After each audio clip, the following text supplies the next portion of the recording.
Allora, dottor Armellin, tocca a lei. Vediamo anche degli aspetti che non sono però secondari.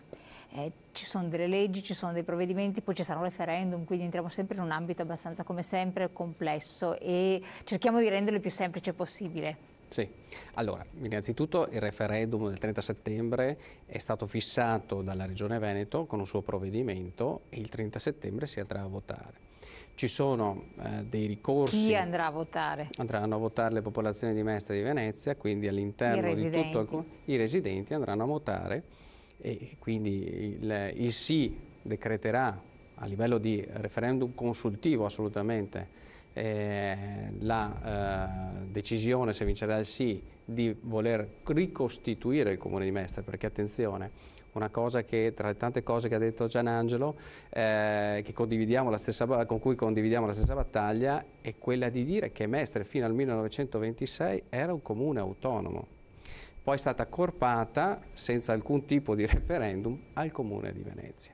Poi lì c'erano altre ragioni, era il periodo fascista, eccetera, eccetera, ragioni economiche, ragioni politiche. Non entriamo nella storia, però deve essere rimarcato questo, che Mestre era una comunità, come dice il professor Zecchi, aveva una sua identità e aveva un suo sindaco.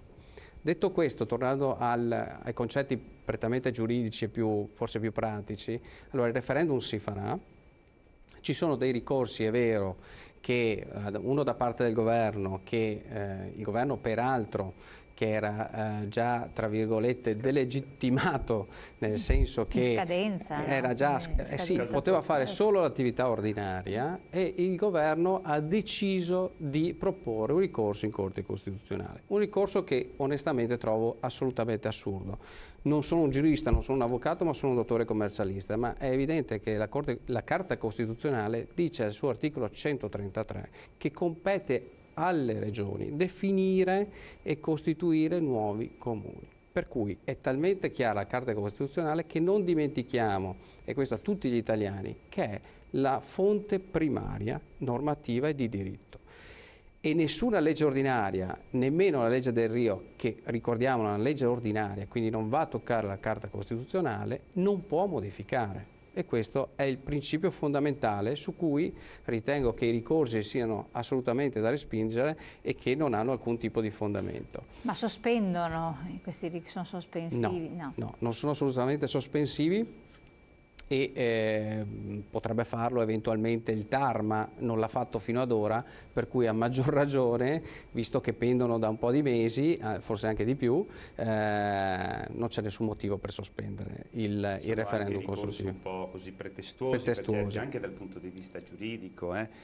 Io aggiungo anche di opportunità, perché lo stesso soggetto interessato, che è la città metropolitana, che ricorre al TAR, sinceramente lo trovo incompatibile. Perché? Perché lo stesso soggetto che viene toccato, per cui viene modificato, per cui si andrebbe a costituire il 45esimo comune della città metropolitana, fa ricorso. E perché?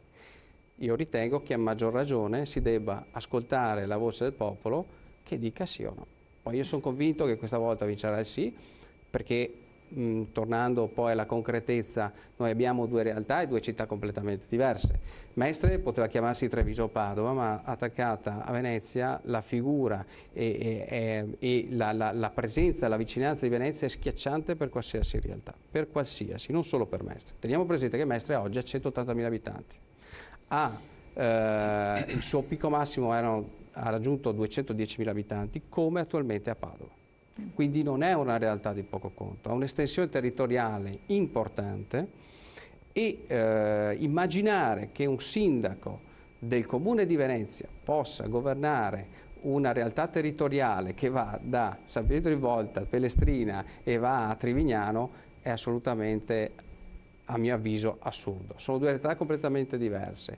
Una si concentra sulla realtà che è un elemento che è la terra e Mestre. L'altra si concentra sull'acqua che è Venezia e hanno anche solo sulla base dei trasporti completamente diversi.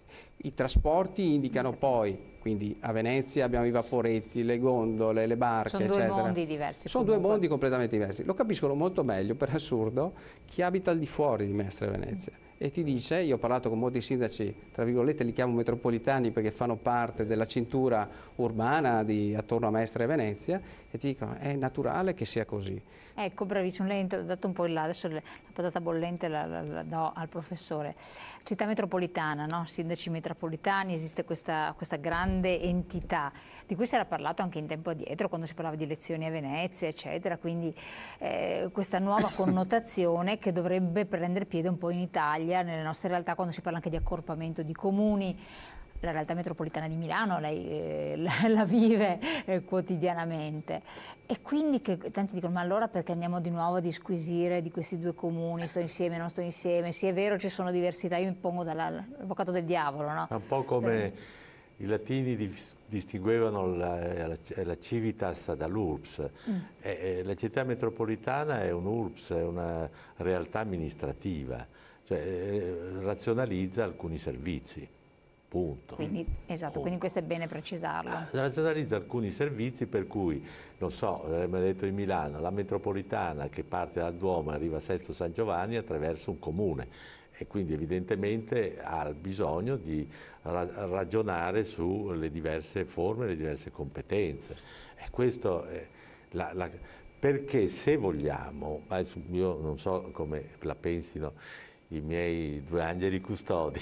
Li provochi, vediamo adesso. Secondo me la città metropolitana è un'idiozia, è una vera idiozia, perché se ci fosse la possibilità da parte e la razionalità e la sensatezza da parte dei singoli comuni di stabilire degli accordi, che cosa serve la città metropolitana? C'è una lei dice una sovrastruttura. Ma noi siamo specialisti negli aggravi burocratici. Tu invece di semplificare complichi. Ma dai, avanti. Cioè, capire? Però ci sono anche tante divisioni, ci sono contrapposizioni, ci sono accordi di competenze che anche si sono... la logica con cui sono state scelte alcune città che devono diventare metropolitane. Giusto. Ecco, mi fa piacere. No, io lo confermo, non ci siamo messi d'accordo prima. Appunto, non lo so, assolutamente, io sono totalmente d'accordo su questo punto. La città metropolitana, appunto, però voglio dire, si vuole razionalizzare, si pensa che in questo modo però l'Europa ci dà una specie di sì, io ordine ma fino a un certo punto, perché fino a un certo punto, perché posso capire che vede Parigi ad esempio. Parigi è una città metropolitana in cui ha un problema di gestione delle sue realtà periferiche che è drammatico. È mostruoso, no? Di cui si parla solo quando succede qualche cosa. Esatto, ma perché? Proprio perché non c'è nella cintura metropolitana di Parigi una realtà identitaria come per esempio c'è a Milano. Esatto. E quindi ci sono dormitori terribili in cui un fiammifero rischia di creare un incendio impressionante. Allora, invece di andare verso la comprensione delle appartenenze, dei luoghi di incontro, della creazione di scuole, allora queste realtà metropolitane, sa cosa finiscono per fare? Super grandi mercati, dove la gente passa la domenica rincoglionita a passare col carrello da una parte all'altra a comprare delle cose che sono assolutamente inutili, magari mal fatte. Quindi, per amor di Dio. Che è uno dei drammi di Mestre, fra l'altro. Per amor di Dio, adesso lasciamo perdere tutto questo, eccetera, ma ragioniamo sul senso delle nostre città. Questo è il problema, che a mio parere deve spiegare anche il modo in cui i giovani devono crescere, devono formarsi, devono stabilire bravissimo, lei ha toccato un relazioni. aspetto importante, il senso delle nostre città, e dopo do anche al dottor Bellati. Venezia però, che è stata sotto la lente di ingrandimento soprattutto di recente, perché dicono che ha perso il suo senso, no? Ha perso la sua identità, perché ormai è proprio una residenza per un gioco, per turisti, eccetera. Sempre meno residenti veri e propri, meno veneziani, molti, appunto lo diceva anche lei, fuggono. E quindi che senso avrebbe se così svuotata del suo contenuto vitale, della sua attrattibilità, non turistica per carità, ma di città vera e propria? Guardi, si sta perdendo abitanti... ecco. Ma non è un destino, una provocazione, perché non è un destino cinico e baro che Venezia si sia ridotta così, è il frutto di una pessima amministrazione. che ha gestito Venezia almeno da 30 anni a questa parte. Ma proprio si potrebbero trovare esattamente tutte le delibere comunali, una dietro l'altra, che ha portato allo spopolamento della città, per esempio con il suo degrado economico, distruggendo tutta la realtà artigianale, impedendo i cittadini di Venezia a vivere a Venezia, per esempio con delle regolamentazioni sull'abitabilità che sono indecenti sul piano proprio della possibilità di un abitante di Venezia di restare a Venezia, con un turismo che invece, le pensi, una città che ha quasi 22-23 milioni di turisti, invece di pensare che quella è una grande ricchezza della città e che i cittadini veneziani potrebbero vedere dietro a ogni turista una specie di cartello con scritto 5.000 euro che vanno per la città, no, ci si lamenta inevitabilmente, giustamente oggi, inevitabilmente, giustamente oggi, invece di rendere il turismo una ricchezza della città, ovviamente governandolo, diventa una tragedia. Ma questo, torno a dire, è il frutto di una gestione indecente, io l'ho vista, con cui Venezia è stata amministrata almeno da 20-25 anni a questa parte. E non è poco. Ma io parto da alcune osservazioni, il senso fatte proprio dal professor Zecchi, il senso di appartenenza di una comunità al proprio territorio, alla propria città. Questo è sempre più distrutto in questo momento e io credo che tutti i cittadini di Venezia in particolare, penso anche di Mestre, si sentano espropriati della loro identità cittadina. Fra l'altro, qualsiasi intervento che viene programmato dal MOSE, interventi più importanti che riguardano il transito delle navi piuttosto che il cittadino, io domanderei ai cittadini, ma voi vi sentite che la vostra voce venga ascoltata?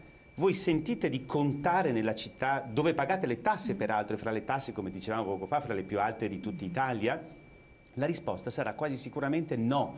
Noi non ci sentiamo parte quasi di questa città perché noi non contiamo nulla. Noi residenti non contiamo nulla. Noi siamo stati espropriati della nostra città. Quindi anche lì ci rifacciamo politiche Ma certo, sbagliate. sono politiche sbagliatissime fatte negli anni passati dove sempre per il dio denaro del giorno dopo, dello stesso giorno, si è sacrificato la possibilità di avere uno sviluppo sostenibile che passasse anche, non per un concetto, perché prima lei faceva riferimento al concetto di nazionalismo, qui non c'entra nessuna divisione dagli altri, volersi erigere una cattedrale nel deserto, no, il concetto di autonomia nel senso di responsabilità, noi cittadini siamo responsabili a gestire la nostra città. Questo ci è tolta come possibilità e quindi noi siamo di fronte a due città che stanno perdendo, hanno ormai quasi già perso il loro stesso senso, la stessa ragione d'essere di essere una città, perché ci è stato tolto via, ci è stata espropriata anche la nostra cultura, non solo quindi la possibilità di dire cosa da fare, ma anche la nostra cultura. Quindi noi dobbiamo